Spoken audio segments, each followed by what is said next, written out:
Hey guys, how are you doing? All the students who wish to study in Canada, this video is for you. In this video, I will tell you a step-by-step process to study in your dream country. Canada's education is famous for its world-class standards, and studying in Canada is definitely a dream come true. So in this video, you will get to know the step-by-step process to study in your dream country.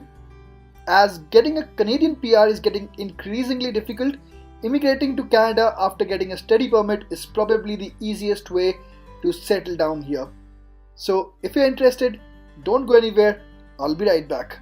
Before I tell you the various steps involved in the complete process, it is important to understand the different intakes in Canada. Basically, there are three different intakes here in Canada. The first one is the September intake or the fall intake. This intake includes the most number of institutions offering the largest number of seats available in all the courses. You can say September intake is the main intake. The second intake starts few months after September in January, and it is called the January or the winter intake.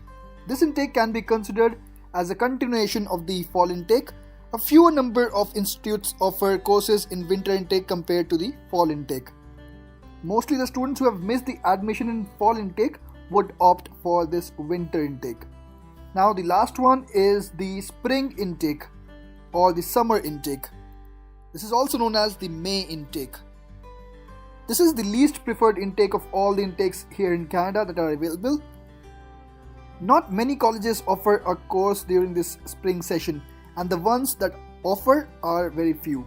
So you now know that the main intake is the September intake, but there are other intakes. Okay, now when you know about all of these three different intakes, we can start discussing the different steps involved in the complete process.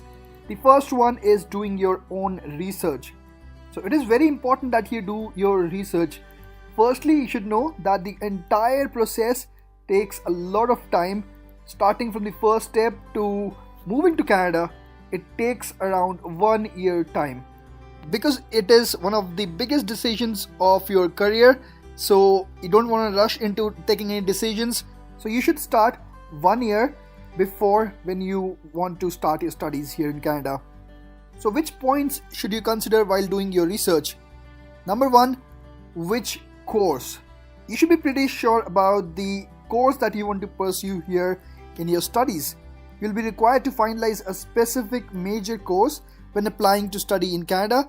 The Canadian academic setup is quite flexible towards switching courses, although it is best to compare your options beforehand and choose a major that you truly are interested in pursuing.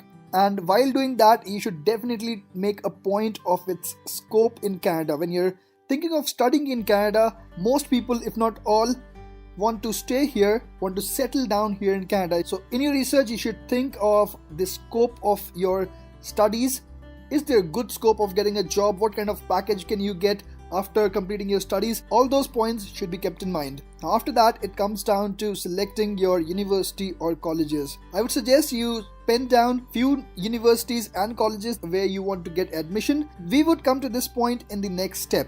Now for those colleges and the universities that you have selected, you should know what are the exact requirements, and then only you would be able to prepare according to that. Now even IELTS requirements are different for different colleges. Even the same college, for different courses, the IELTS requirements are different. So you should know that well in hand.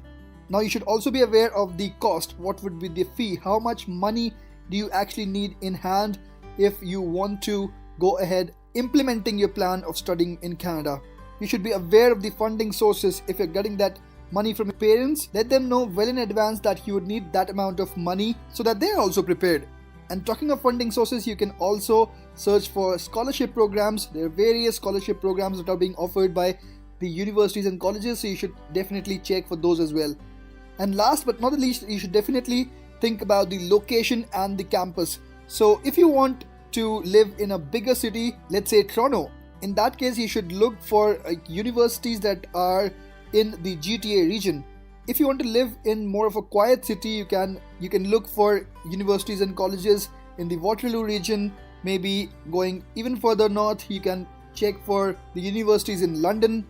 and that I'm talking about just finding a college or a university while you are around the GTA region, the Greater Toronto area. So basically these are all the points that you should have in mind, that you should be pretty clear about in your research. Now let's talk about the second step. Okay, the next step is your language proficiency test. You must have heard about it, about the IELTS test. Not just IELTS, there are other tests as well. We'll talk about it. Now, while doing your research in the first step, you would get to know what are the exact requirements of the universities, of the colleges, and of the courses. It does differ from one college to the other and from one course in that same college to the other course. So basically the language test can be taken either for English or for French. For English, we do have options. The first option is the most popular one, is the IELTS test. You have to go for the IELTS Academic, not the IELTS General. Remember, IELTS Academic is for studying and IELTS General is for immigration purpose if you want to get the PR. Okay, now next is TOEFL, which is also very famous. The other one is Cambridge English Advanced Test. Out of these three tests, IELTS is the most common and the most popular one. Apart from English test, you can also go for French test like TEF, TCF, DALF or DELF. Okay, now talking of the criteria, you would see that most of the colleges and the universities actually ask for minimum of 6 bands of IELTS with no band less than 5.5, a TOEFL score of around 80, and the general criteria is 6.5 in IELTS with no band less than 6.0. Similarly, 88 score in TOEFL. So you have 4 different bands: listening, reading, speaking and writing. So for the general criteria in all those 4, you should not get less than 6. But as I told you, it does differ from one university to the other, from one college to the other. So you should definitely look for the exact requirement so that you have a goal clear in your mind that this is your requirement and this is what you have to get. If you could not achieve your goal in the first test, you can go for the other tests. There's no number limit, and the fees for IELTS Academics is around 13 to 14,000 rupees in India. If you want to go for IELTS, you can either go through IDP India or you can also go for British Council. However, if you're living in any other country, you can definitely check the organizations and the fees and the dates accordingly. Okay, moving on to the third step, which is getting your acceptance letter. There are only 4 steps, so every step is crucial, and this step is important as well, because in this step you will get that acceptance letter, which is the mandatory document for your study permit. Without an acceptance letter from any university or college, you cannot get the study permit. So this is the most important document, and hence I've mentioned it as a separate step here. Now the acceptance letter must be from a DLI college. So while you're researching for the colleges or universities, you must make sure that those colleges and universities are designated learning institutions. DLI stands for Designated Learning Institutions.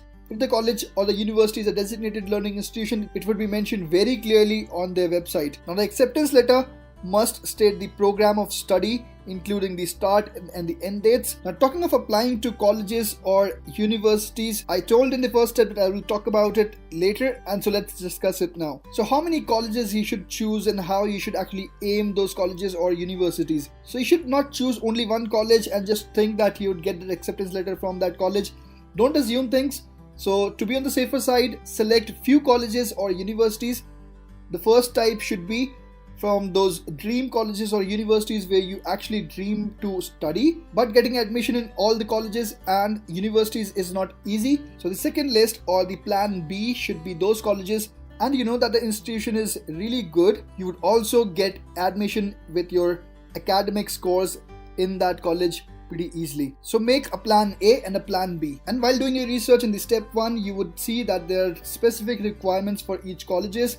So you should have the list of documents. There would be a fee for it. There could be a fee of around $100 or $200. So you just can't go on applying to each and every college, because obviously there's a fee and you should be very serious about it. You just can't waste your money like that. So which all documents would be required? So there would be a completed application form. You could get that form from the website or maybe through an email if you contact that college or the university. Then you would need to have an essay or a writing sample. Then you would need to have a statement of purpose, which is also very important. Obviously you need to include your language proficiency test report in that as well. You need to have a letter from the bank stating that the funds are available for study. You need to have an affidavit for financial support, maybe signed from your parents. You should have a transcript. Now this is very important.